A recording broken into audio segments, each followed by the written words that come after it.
Assalamualaikum warahmatullahi wabarakatuh. Alhamdulillahirrabbilalamin. Wabihi nasta'inu wa ala umuri dunya waddin. Wassalatu wassalamu ala asrofil anbiya'i wal mursalin wa ala alihi wa ashabihi ajma'in, amma ba'du. Pertama-tama marilah kita panjatkan puja dan puji syukur kita atas kehadirat Allah Subhanahu wa Ta'ala yang telah memberikan rahmat serta hidayahnya sehingga kita masih bisa hidup di dunia ini dengan sehat walafiat.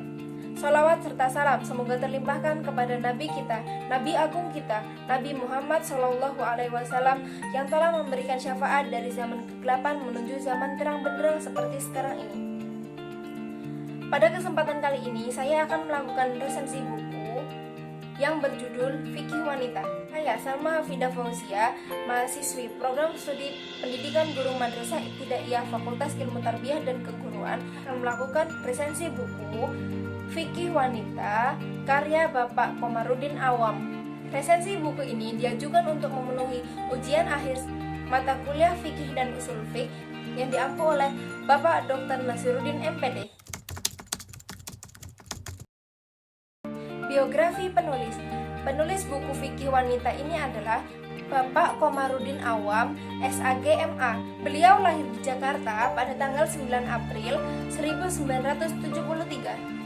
Beliau juga berhasil meraih beberapa prestasi dan juga gelar sarjananya di jurusan PAI, di STAI, UMAA di Jakarta pada tahun 2000. Kemudian beliau juga telah berhasil menyelesaikan program Magister Pasca Sarjana di Institut Ilmu Al-Quran di Jakarta pada tahun 2012 dengan konsentrasi ilmu Al-Quran dan hadis. Dan beliau juga masih punya prestasi yang lain seperti LIPIA di Jakarta atau Diplomat Bahasa dan juga LBIQ Jakarta Terjemah Al-Quran. Beliau juga sudah berhasil menyelesaikan beberapa karya tulisnya seperti buku yang telah diterbitkan ini, yaitu Panduan Praktis Fikih Wanita, kemudian Mata Air Syahadat untuk Negeriku, kemudian Dai Harismatik dan Indahnya Hidup di Naungan Syahadat.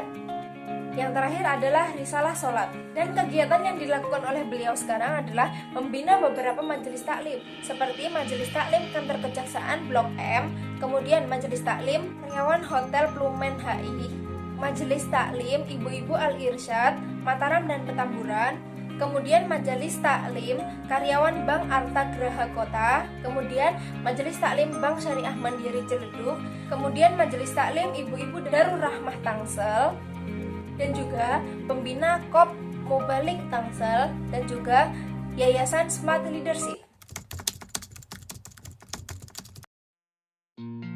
Latar belakang penulisan dan penerbitan buku. Salah satu kajian yang menarik yang diungkap dalam Al-Quran adalah tentang wanita. Nah, itulah mengapa penulis ini mengangkat isu seputar hukum wanita, baik dalam perspektif Al-Quran ataupun tinjauan dari ilmu fikih. Kita juga dapat mengetahui pada zaman Nabi Adam alaihissalam hingga Nabi Muhammad SAW, wanita selalu menempati bagian sejarah peradaban manusia, dan pola tingkah laku wanita selalu menjadi sorotan di dalam Al-Quran. Dan di dalam Al-Quran juga banyak sekali hukum-hukum yang dijelaskan yang berkaitan dengan wanita. Bahkan juga banyak hukum-hukum yang membahas tentang seputar kasus-kasus wanita. Penulis mengangkat tema fikih wanita ini karena sebaik-baik perhiasan dunia adalah wanita, dan wanita adalah perhiasan dunia itu. Namun seiring berjalannya waktu, banyak wanita semakin terpengaruh dengan kehidupan dunia luar. Mereka banyak yang tidak menyadari akan perbuatan yang telah mereka lakukan, seperti membuka aurat, tidak melaksanakan sholat, dan lain sebagainya. Bahkan banyak juga yang murtad dari agama Islam. Dan tujuan diterbitkannya buku ini adalah untuk membantu wanita awam yang belum mengetahui hukum-hukum seputar fikih wanita, dan juga kewajiban-kewajiban seorang wanita yang harus dilakukan dan yang dilarang.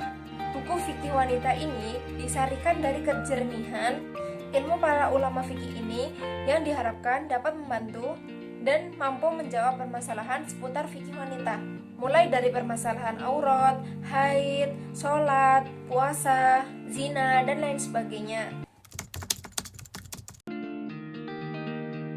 Di dalam buku fikih wanita ini menjelaskan beberapa larangan dan diperbolehkannya kaum wanita untuk melakukan hal-hal yang dilarang dan diwajibkan, seperti menutup aurat, tentang haid, tentang darah, tentang nifas, tentang sholat, puasa, dan lain sebagainya. Nah, pada awal bab ini, buku ini membahas tentang aurat. Dalam kamus fikih, aurat adalah cacat atau kekurangan yang wajib ditutupi. Dan makna lain aurat adalah suatu kehormatan bagi seseorang yang tidak patut dibuka atau wajib ditutupi. Batas aurat laki-laki yang harus ditutupi adalah dari pusar sampai ke lutut. Nah, jika perempuan, batas aurat yang harus ditutupi adalah seluruh anggota tubuh kecuali wajah dan telapak tangan. Dan di dalam buku fikih wanita ini juga telah dijelaskan hukum-hukum zina. Dijelaskan dalam surat Al-Isra ayat 32 yang artinya, janganlah kamu mendekati zina, sesungguhnya zina itu adalah suatu perbuatan yang keji dan suatu jalan yang buruk. Nah, sebenarnya zina itu apa sih? Kata zina adalah melakukan hubungan badan tanpa ikatan yang sah dalam agama Islam. Nah, zina itu dilarang ya teman-teman, karena memang zina itu perbuatan yang sangat dibenci oleh Allah. Kemudian di dalam buku ini juga membahas tentang haid. Nah, jenis darah yang keluar dari rahim wanita ini dinamakan darah haid atau darah wiladah atau nifas. Darah haid adalah darah yang keluar dari rahim wanita karena proses fitrah alamiah atas kehendak Allah bagi wanita dan menandakan wanita itu sudah balik. Secara bahasa, haid bermakna darah yang mengalir. Dan secara istilah, haid adalah darah yang keluar dari rahim wanita pada waktu-waktu tertentu, bukan karena penyakit atau persalinan. Nah, bagi wanita-wanita yang sedang mengalami haid, Allah Subhanahu wa Ta'ala melarang untuk melaksanakan sholat dan juga puasa. Nah, kemudian ada lagi yang dinamakan dengan darah istihadah. Darah istihadah adalah darah yang keluar dari rahim wanita bukan karena persalinan atau karena haid, melainkan karena penyakit atau kondisi kesehatan wanita tersebut. Kalau darah nifas adalah darah yang keluar dari rahim wanita setelah melakukan persalinan.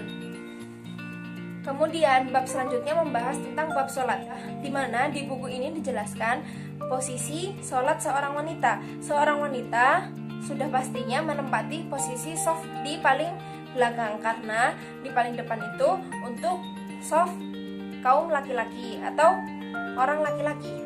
Nah, dalam sebuah hadis juga dijelaskan bahwa sebaik-baiknya shaf adalah shaf yang paling terdepan dan sejelek-jeleknya shaf adalah shaf yang paling terakhir. Nah, dan juga dijelaskan bahwa sebaik-baiknya shaf wanita adalah shaf yang paling terakhir dan sejelek-jeleknya shaf wanita adalah shaf yang paling terdepan. Bab selanjutnya membahas tentang puasa. Hukum puasa untuk orang yang hamil atau menyusui.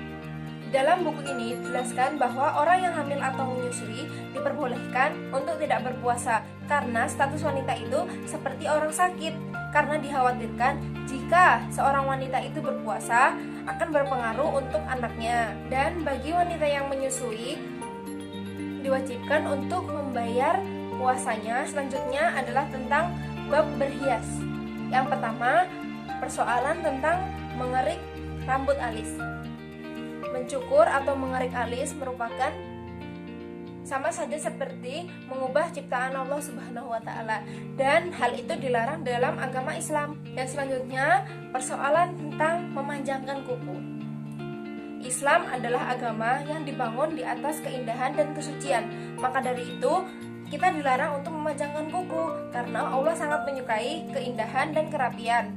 Memanjangkan kuku adalah hal yang dilarang oleh Allah Subhanahu wa Ta'ala. Karena mengapa hal itu dilarang? Karena memanjangkan kuku itu membuat kuku kita menjadi kotor dan kuman-kuman atau bakteri-bakteri akan menempel pada kuku yang kita panjangkan. Juga jin-jin dan setan-setan akan bersembunyi di balik kuku itu. Di dalam buku ini juga terdapat wasiat-wasiat dari ulama. Salah satunya adalah wasiat untuk seorang wanita. Salah satunya adalah seorang istri harus taat kepada suami. Selagi suami itu menyuruh kepada kebaikan, kita wajib mentaatinya. Dan jika perintah suami sudah ada dalam Al-Quran dan juga hadis, kita wajib mematuhinya. Karena sebaik-baik wanita adalah yang taat kepada suaminya. Seorang wanita harus bisa menjaga kehormatannya sebagai seorang wanita, yaitu menutup auratnya seluruh tubuh kecuali muka dan telapak tangan.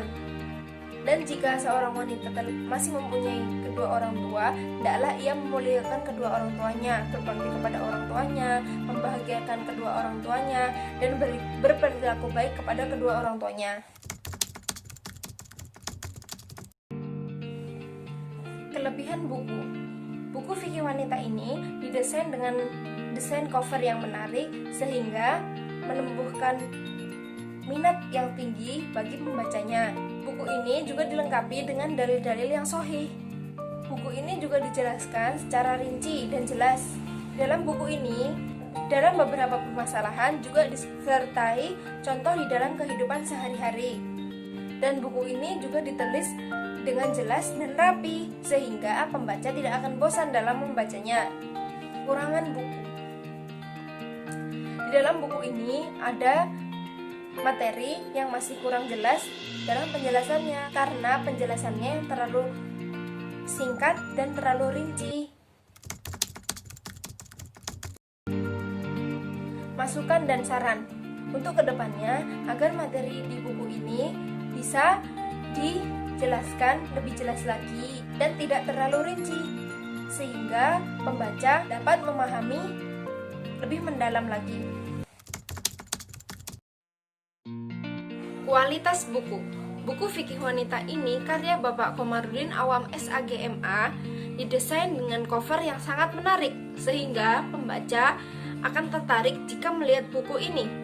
Kemudian buku ini mudah menemuinya di toko-toko buku yang ada di sekitar kita. Buku ini juga tipis dan kecil sehingga kita dapat mudah membawanya untuk dimasukkan ke dalam tas kita. Nah, buku ini juga dijelaskan secara jelas dan rinci, sehingga pembaca akan mudah dalam memahami permasalahan-permasalahan seputar fikih wanita. Selain itu, harga buku fikih wanita ini juga terjangkau. Itulah mengapa buku fikih wanita ini sudah tidak diragukan lagi. Mungkin cukup sekian resensi buku yang dapat saya sampaikan. Kurang lebihnya saya mohon maaf yang sebesar-besarnya. Bila ada kesalahan mohon dimaafkan. Wabillahi taufiq wal hidayah. Wassalamualaikum warahmatullahi wabarakatuh.